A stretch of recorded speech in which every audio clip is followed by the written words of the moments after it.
Bonjour et bienvenue dans ce nouveau numéro de Un Archi, un projet. Aujourd'hui, je reçois David Abrias. Bonjour David, vous êtes directeur Bonjour. général associé de Cardam. Je reçois également Chantal Aïra-Crouan. Vous êtes architecte associée et directrice de l'agence Paris-Île-de-France de Cardam Architecture. Bonjour. Merci à vous deux de venir dans notre studio pour présenter Cardam, mais aussi surtout un projet de restructuration assez notable quand même, qui est pour le compte de Groupama Immobilier. Il s'agit du 8 rue d'Astorg, dans le 8e arrondissement parisien. Mais avant de partir directement sur ce projet, je m'adresse à vous, David. Est-ce que vous pourriez nous faire on va dire en une minute, une petite présentation de Cardam? Je peux le faire.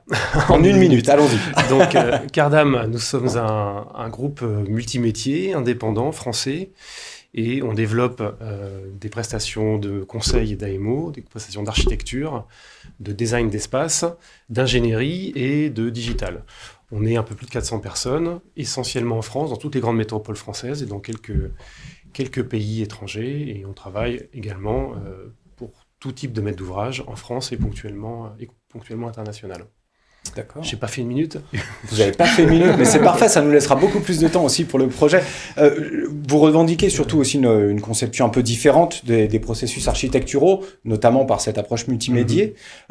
Quels sont-ils? Vous pouvez nous répondre peut-être, Chantal? Oui, alors surtout on va dire que l'urgence climatique aujourd'hui nous pousse en fait à penser et à réfléchir différemment. Notre carte pluridisciplinaire, multimétier nous aide là-dessus. Donc nous on travaille pour une architecture, on va dire, sobre et pertinente, qui est basée sur 4 fondamentaux. Donc le premier c'est une architecture contextuelle, je dirais même politique au sens premier du terme, organisation de la cité, que ce soit à l'échelle de la ville, à l'échelle du quartier ou du bâtiment. Nous pensons également la transition énergétique. Nous travaillons les usages, les services, et puis surtout, nous pensons à la beauté des lieux. Et donc ça, c'est 4 piliers fondamentaux qui nous aident à retravailler l'architecture avec nos partenaires, avec nos clients. Et nous travaillons avec eux justement pour répondre non plus à des programmes, parce qu'aujourd'hui, on ne vient plus nous voir avec des programmes, mais avec des problématiques. Et on travaille pour répondre à ces problématiques, à travailler, à mettre la matière grise là il faut la mettre en fait. Alors, parlons de cette restructuration. Donc, le 8 rue d'Astorg, c'est le siège de la Caisse nationale de réassurance mutuelle agricole Groupama, donc appartenant aussi à Groupama Immobilier. Quelle a été votre approche justement sur cette restructuration? Si on peut faire un petit peu l'historique aussi de la façon dont ça s'est fait. Oui, alors on a beaucoup de chance, je vais le dire comme ça, de travailler avec Groupama parce que c'est un client qui a une conscience des enjeux sociétaux, en fait, dictés par les dérèglements climatiques, et qui a aussi une forte action, en fait, qui est très ambitieux là-dessus. Donc, il nous a vraiment aidé à nous aussi nous surpasser sur ce sujet. Donc, Groupama a décidé de réhabiliter son siège. Ils sont venus nous voir, en fait, au début pour une petite extension. Et donc, on est arrivé à la restructuration globale de leur siège afin qu'ils puissent prendre cette transition énergétique, rentrer dans le décret tertiaire, également faire venir les nouveaux usages au sein du siège. Et puis, nous avons travaillé avec eux pour mettre le végétal au cœur du projet. Donc, au final, c'est une grosse restructuration avec une extension. Et alors, techniquement, comment ça se concrétise? Alors, parce que Groupama Immobilier est certes très en amont, en tout cas, sur toutes ces problématiques de développement durable. Je sais qu'ils sont aussi propriétaires forestiers. Tout à fait. Comment est-ce que ça s'est traduit dans le choix de matériaux, dans la façon de designer cette restructuration? Ouais. Alors, j'espère que nous sommes en train tous, le monde de l'immobilier, d'écrire l'histoire dans cette transition énergétique par rapport à la filière bois. L'extension que nous faisons sur cette réhabilitation, la structure même, c'est du béton, et nous venons créer une extension de 1000 m². Elle est en structure bois, et effectivement, comme vous l'avez dit, Groupama est le 3e propriétaire institutionnel français. Et pour la petite histoire, en fait, Groupama a donné des chênes pour la reconstruction de la flèche de Notre-Dame. Et ils ont également décidé d'utiliser des chênes issus de la même forêt pour l'extension, en fait, les poteaux de notre extension. Nous sommes très fiers Ah oui, il y a de quoi, en tout cas. Et donc, c'est assez intéressant parce que la filière bois en France est en train de se structurer, en fait. La présence de nos forêts en France, on est le 4e pays européen en surface de forêt.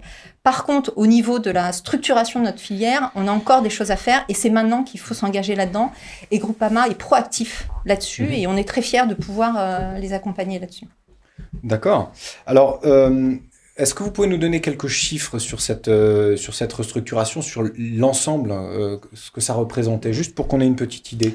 Alors, c'est un siège de 17 000 m² à peu près. Donc là, on va désosser, on va laisser des façades existantes là où il n'est pas judicieux en fait de venir modifier. On va réisoler les façades qui prennent beaucoup en fait pour rentrer justement dans le décret tertiaire, donc les façades ouest, façade sud. Voilà, on intervient techniquement là où il faut. On a une vraie conscience en fait de la matière à utiliser et de la technique à organiser pour être le plus performantiel possible pour ce bâtiment. D'accord.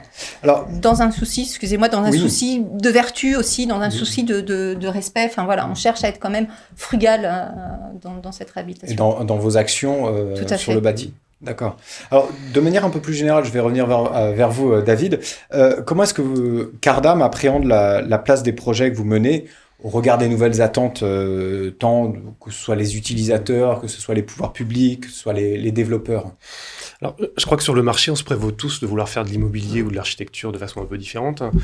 La question, c'est comment on fait et avec quel type de moyens. Alors, vous l'avez compris, chez Cardam, on a différents métiers et on mise vraiment sur l'effervescence, l'émulsion qu'on peut créer. On a mis tout ça, on a 450 talents qui sont dans un grand chaudron et le but, c'est d'arriver à créer, animer de l'intelligence collective. Le projet de Groupama est un excellent exemple puisqu'on a pu avoir une approche architecturale sur le bâtiment.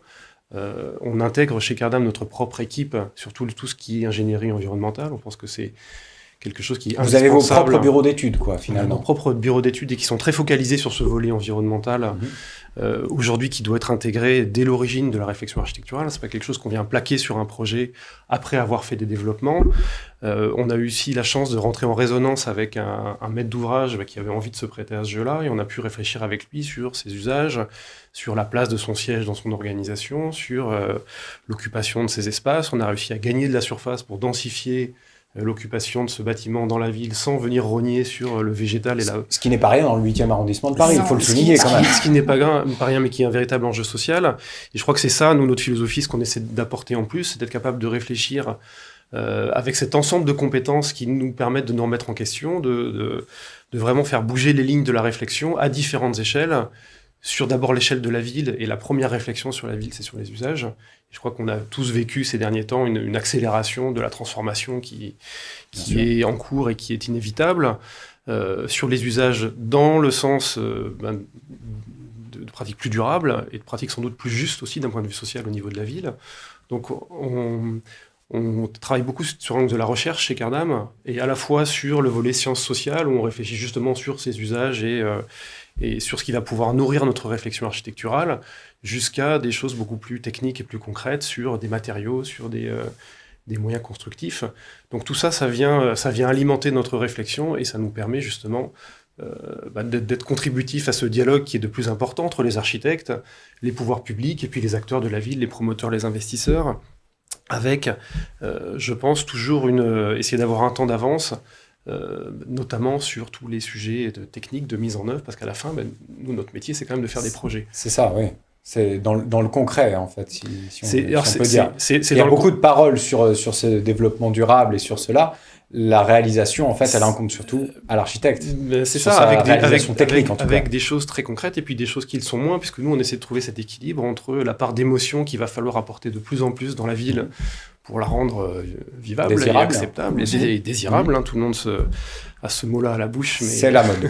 mais ça doit se traduire, doit se traduire aussi ça dans une... donne une certaine réalité aussi. C'est une certaine réalité, une certaine envie. Absolument. Ouais. Et tout ça, ça se fait avec de la connaissance, avec de l'échange, avec la possibilité de s'enrichir de ce qu'on peut faire dans le segment d'à côté. Donc voilà, c'est notre philosophie et je crois on est extrêmement bouillonnant chez Cardam et on est ravis de pouvoir l'appliquer sur des projets qui sont extrêmement intéressants et qui, nous aussi, nous permettent de progresser en réfléchissant avec nos maîtres d'ouvrage. Un sujet très intéressant sur Groupama, par exemple. Ils ont été les premiers à travailler sur le réemploi de matériaux. C'est quelque chose qu'on essaie de faire depuis longtemps, pas toujours avec succès, parce que les filières sont en train de se mettre en place. Groupama l'a fait à l'échelle de son patrimoine propre. Et maintenant, c'est en train d'essaimer. C'est en train d'essaimer, oui. Et voilà, c'est une pratique du coup qu'on s'approprie et qu'on essaie de travailler avec eux autant que possible.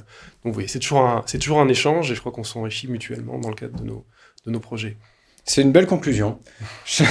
David Abrias, Chantal Aira-Crouan, je vous remercie en tout cas pour votre témoignage sur cette opération qui est quand même assez emblématique et qui traduit un petit peu les envies et les attentes en tout cas de Cardam en la matière. Merci de nous avoir suivis pour ce nouveau Anarchie, un projet et à très bientôt.